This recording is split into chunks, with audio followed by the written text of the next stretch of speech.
Interactif, hyper habile, multi-usage, les robots étaient le thème du dernier CES de Las Vegas, le Consumer Electronics Show 2017, la grand-messe des innovations technologiques. Les robots qui sont aussi, et vous l'avez entendu depuis lundi, le thème de notre série à 7h25, la série d'Alain Croubalion.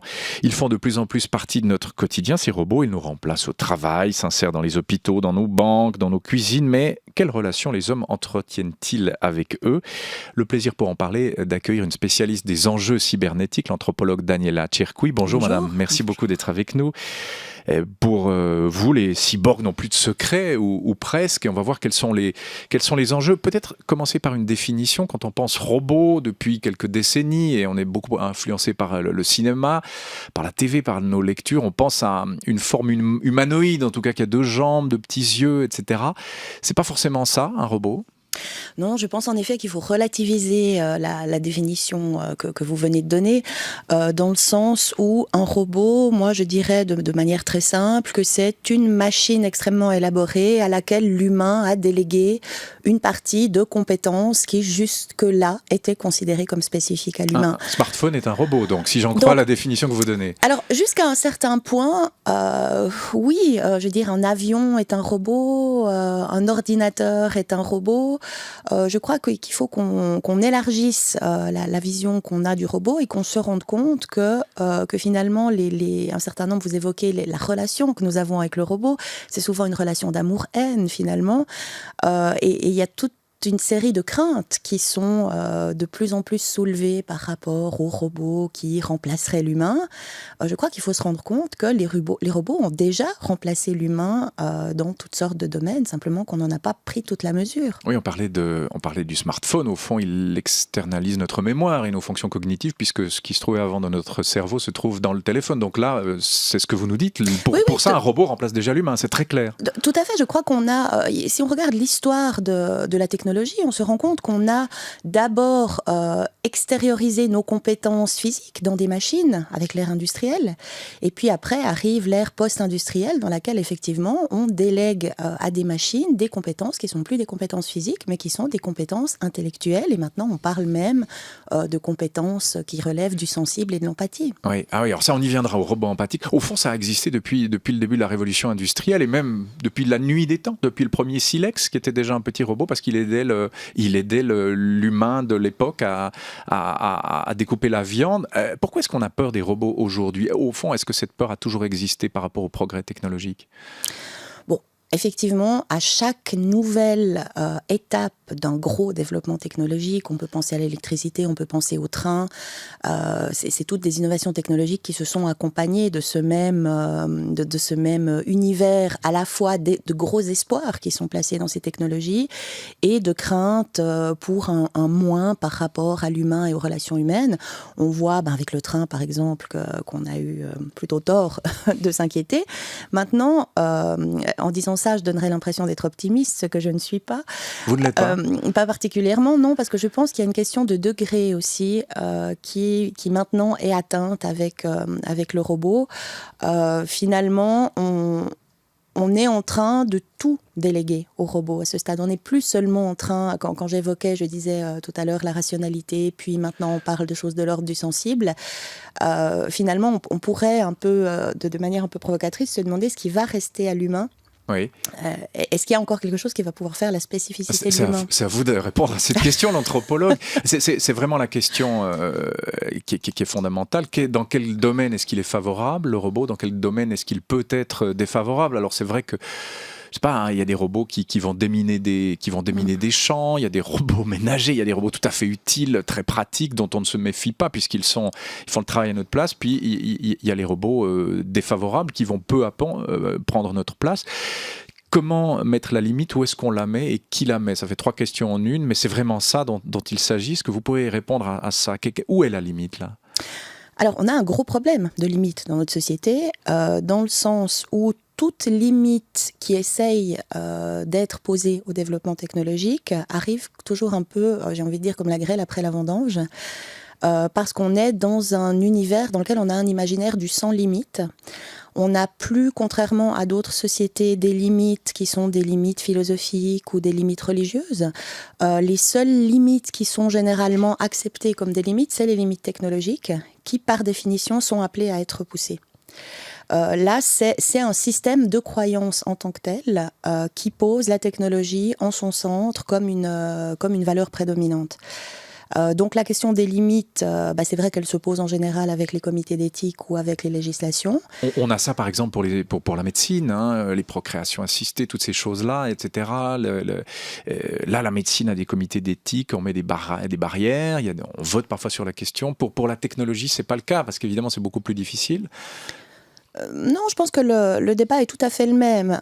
Déjà, il y a une autre prise de conscience qu'il faudrait avoir, qui est que quand on parle de médecine, finalement, on parle aussi de technologie. Simplement que comme on parle de technologie du vivant, on se sent tout de suite beaucoup plus menacé. Et on n'a pas du tout cette même sensation avec les technologies de l'information, par exemple. Alors qu'il faudrait se rendre compte que finalement, c'est un même processus qui est à l'œuvre. Parce que quand vous évoquiez le silex tout à l'heure, en vous écoutant, je me disais, finalement, il y a quelque chose de profondément ancré dans notre société, qui est l'idée que la technologie nous est quelque chose de naturel. Et je pense que là, il y a quelque chose à remettre en cause. Il faut interroger les finalités de la technologie. Au fond, et je reviens à vos 3 questions en une de tout à l'heure. Pardonnez-moi de l'avoir fait comme ça, mais enfin, c'est comme ça qu'elle me surgissait dans l'esprit. Vous avez raison, parce que finalement, elle posait bien tout le débat. Je pense qu'il y a 2 niveaux qu'il faut dissocier. Le premier, c'est de savoir comment gérer ces technologies. Parce que quand vous parlez de robots qui peuvent être favorables et de robots qui peuvent être défavorables, finalement, on est dans la gestion de technologies qui sont déjà là et qui existent. Finalement, c'est partir de l'idée que la robotique et ces technologies extrêmement élaborées existent, que certains usages nous semblent bons, et que donc ceux-là, on aimerait les favoriser, et qu'il y a des usages qui nous semblent quand même un peu plus critiques par rapport à l'humain. Là, je dirais qu'on est dans la gestion du comment, c'est là que les comités d'éthique et les lois peuvent intervenir. Maintenant, comme anthropologue, ce qui m'intéresse plus, c'est pas la question de savoir comment gérer ces technologies, c'est la question de savoir pourquoi finalement une société, à un moment donné, fait un choix qui est le choix du tout technologique. Et là, ce choix du tout technologique, je crois qu'on peut indéniablement le rattacher à un système économique, qui est le système économique capitaliste, parce que finalement, toutes ces technologies, qu'est-ce qu'elles nous permettent ? Elles nous permettent d'augmenter la rentabilité, d'augmenter les performances, et ça dans tous les domaines. Une lecture un peu marxiste de la cybernétique, Daniela Cerqui ? Non, je crois pas. Je pense que ce que je dis là va au-delà des classiques clivages gauche-droite, dans le sens où finalement, là où le marxisme s'oppose au capitalisme, pour dire les choses un peu à la hache rapidement, je veux dire, c'est sur la répartition des biens. Moi, ce que j'interroge, c'est le fait qu'il soit considéré forcément comme bon d'accumuler du capital. Oui, où est-ce que vous pourriez ou souhaiteriez mettre la limite dans ce que les robots nous apportent aujourd'hui ? Et quand la mettre ? Parce que, évidemment, l'innovation galope, on a toujours un temps de retard, nous autres utilisateurs. Où est-ce qu'il faudrait mettre la limite aujourd'hui ? C'est vrai que le smartphone est un bon exemple, parce qu'il nous offre plein de choses, et en même temps, il nous accoutume, il crée des dépendances, parfois un peu délétères. Où est-ce qu'il faut mettre la limite ? Alors, je vais dire quelque chose d'épouvantable, mais je pense qu'on aurait dû la mettre déjà il y a longtemps, la limite. Parce que finalement, vous me posez une question qui a une colle épouvantable. Bien dans sûr, le sens c'est mon où rôle. Je fais partie de ma société. Je ne suis pas une anthropologue qui va étudier des sociétés dans lesquelles il y a des valeurs qui sont des valeurs qu'elle ne partage pas. Moi, là, j'étudie ma société. Il en fallait mettre quand cette limite ? J'ai éteint mon smartphone Ouais. avant d'entrer dans l'émission. Et donc, c'est pour ça que je vais dire quelque chose d'épouvantable. C'est que je ne peux que me rendre compte du fait que nous avons pris une ligne, au fond. Nous avons collectivement, et je dis vraiment nous, parce que je suis dans cette société, je pense que nous avons pris une direction qui va nous conduire dans le mur. Et je sais pas vous dire, finalement. Je crois que c'est une question de degré, finalement. C'est la question d'avoir le nez dans le guidon. C'est qu'on n'est pas capable, un pas après l'autre, le smartphone après le premier téléphone sans fil, bientôt peut-être le téléphone implanté, qui sait, il y a des recherches qui ont été faites dans cette direction. et je vois que collectivement, on y va. On y va.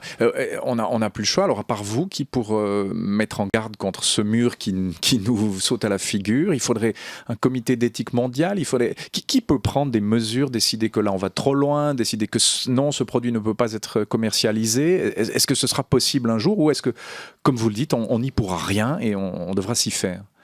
Moi, je pense qu'on est dans un système dans lequel il y a une telle interdépendance entre le monde scientifique et le monde économique que ça devient extrêmement difficile. Il suffit de voir en Angleterre les rapports du gouvernement qui donnent les lignes directrices de la science, qui sont censées être au service de la croissance économique. C'est écrit textuellement dans le titre. On voit des technologies qui relèvent pour l'imaginaire collectif de la science-fiction, avec des ordinateurs contrôlés par la pensée ou des ordinateurs hybrides entre du tissu vivant et de la machine, qui d'ailleurs existent déjà dans certains laboratoires anglais. Oui. Les robots empathiques, vous en parliez il y a quelques instants, donc capables d'empathie, ce qui est a priori le propre de la nature humaine. Les robots empathiques, ça va nous arriver ?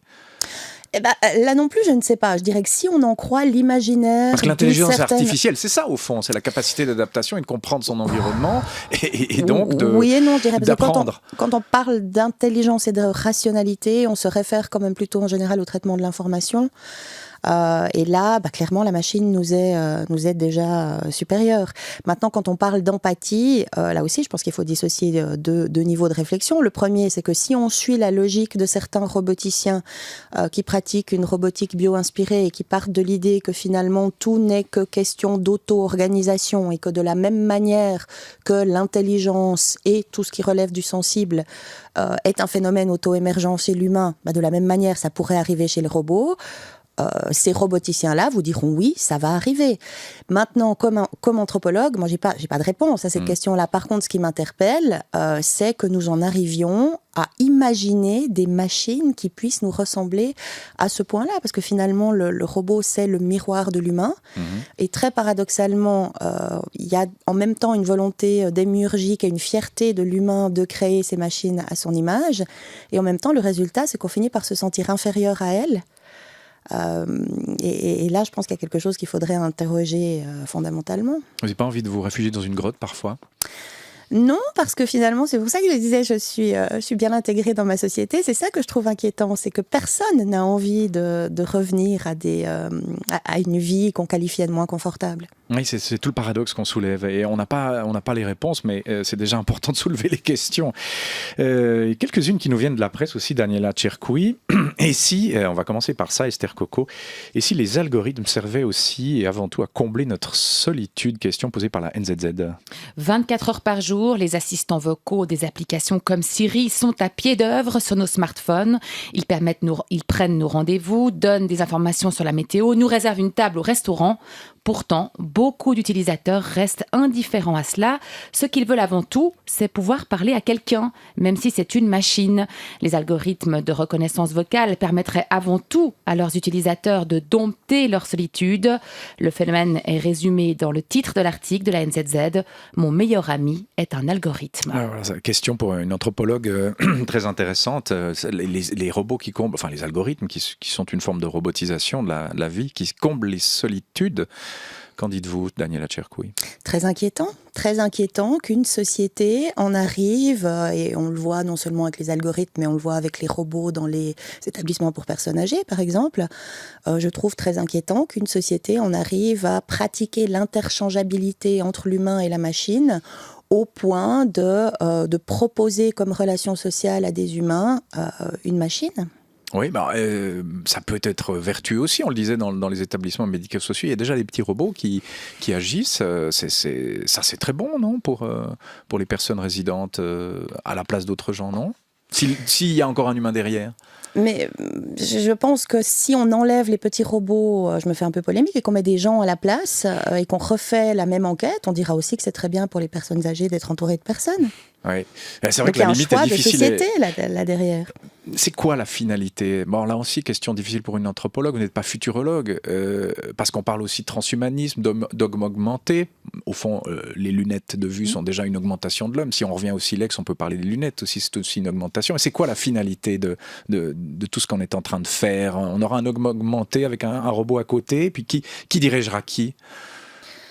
Ça, c'est une question de fond, effectivement, de savoir qui dirigera qui, parce que finalement, on est dans la tendance actuellement, c'est d'avoir d'un côté ces robots, ces algorithmes auxquels on délègue des compétences humaines, et de l'autre côté, des humains qu'on machinise, mais qu'on machinise non seulement par des implants, mais aussi, j'utilise le terme de manière générale, la génétique, pour moi, c'est aussi une machinisation de l'humain. La sélection du génome humain est une machinisation. Pour moi, tout à fait, qui va dans le sens d'un eugénisme, très clair, et qui et finalement entre ce robot parce que finalement c'est la figure du cyborg, cet humain machinisé, qui pour moi c'est deux figures complémentaires, et tendanciellement j'ai l'impression qu'on va de plus en plus dans une société vers laquelle on va choisir celui des deux qui est le plus adapté dans telle ou telle situation. Et peu importera finalement de savoir si c'est la machine ou l'humain qui était au point de départ. Et je dois dire que cette indifférenciation de l'humain et de la machine, moi, c'est ça qui m'inquiète. Facebook, Google et compagnie, les GAFAs comme on les appelle, s'apprêtent à vivre des temps difficiles sur le continent européen. Toujours avec vous, Esther. De plus en plus souvent, des sociétés de communication basées sur Internet comme Skype, WhatsApp, la messagerie de Facebook ou Gmail, celle de Google, remplacent les discussions par téléphone ou les SMS. Et leurs utilisateurs payent fréquemment leurs prétendus services gratuits avec leurs données personnelles utilisées pour la publicité ciblée. La Commission européenne réagit, dit la NZZ ce matin. Elle a proposé hier une adaptation de la loi sur la protection des données. Celui qui utilise les télécommunications par Internet à la place des télécommunications classiques doit bénéficier à l'avenir de la même protection. Une proposition déjà critiquée de part et d'autre, dit la NZZ. Pour les Verts, elle ne va pas assez loin. Pour l'association européenne de la publicité en ligne, elle crée inutilement de la bureaucratie. Nina Tcherkou, est-ce qu'il faut mieux protéger le consommateur en l'occurrence ? Oui, mais j'ai envie de dire, et là c'est une info qui me fait sourire, parce que je reprendrai la même expression que tout à l'heure, c'est la grêle qui arrive après la vendange. Je veux dire, d'un côté, on a développé tout un système de communication et d'échange d'informations qui, par définition, ne veut pas avoir de limite. Je veux dire, tout s'appuie sur le fait qu'il ne doit pas y avoir de limite à la circulation de l'information, qui en plus doit circuler le plus vite possible et être accessible le plus vite possible par tout le monde.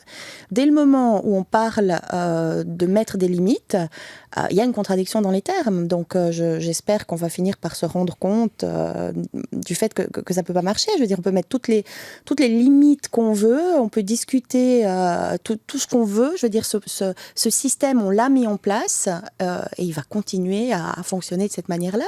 Il va falloir faire un choix quelque part. C'est soit la circulation de tout accessible à tous, soit le respect de la sphère privée, mais on ne peut pas avoir les deux. Oui, peut-être qu'elle n'existe déjà plus, cette sphère privée. Depuis l'élection de Donald Trump, qui a d'ailleurs été beaucoup commentée sur les réseaux sociaux et qui a peut-être été occasionnée aussi par les réseaux sociaux, des thérapeutes américains, Valérie Droux, disent voir arriver des personnes plongées dans un deuil, un véritable deuil. Oui, ils ne sourient plus, ont tout le temps envie de pleurer, se sentent fatigués, apathiques, comme s'ils étaient en deuil suite au décès d'une personne aimée, dit un professeur de sociologie de Yale, repris dans 24 heures et la Tribune de Genève. Choc, déni, colère, abattement, les étapes du deuil, elles sont aussi constatées par des psychothérapeutes qui voient arriver des patients qui ne veulent parler que des élections. Certains se sentent directement menacés, femmes, afro-américains, latinos, musulmans, et les nominations successives de Donald Trump pour son gouvernement provoquent même des rechutes émotionnelles. L'Amérique d'Obama subit un traumatisme culturel. L'anthropologue Daniela Tcherkou, comment commentez-vous cette information-là ? Est-ce qu'on a déjà vu ça dans l'histoire récente, un traumatisme collectif après l'élection de quelqu'un ? Pas à ma connaissance, non, mais il y a quelque chose probablement de très américain là derrière. Enfin, on a l'impression d'entendre raconter un show quand on nous raconte ça. Je veux dire, aussi bien l'élection que ces réactions-là me semblent être toutes finalement dans la même mesure. On a l'impression d'assister à une grande pièce de théâtre. Maintenant, on a accusé les médias de ne pas avoir vu venir l'élection de Donald Trump. Et bien, ce que vous dites là semble montrer que parmi les citoyens américains, il y en a beaucoup qui se sont laissés surprendre de la même manière que les médias. Voilà, c'est une réponse qui nous convient. Merci infiniment d'avoir été notre invité. En tout cas, Daniela Cerqui, vous êtes anthropologue à l'Université de Lausanne. Excellente journée. Bonne journée à vous, merci.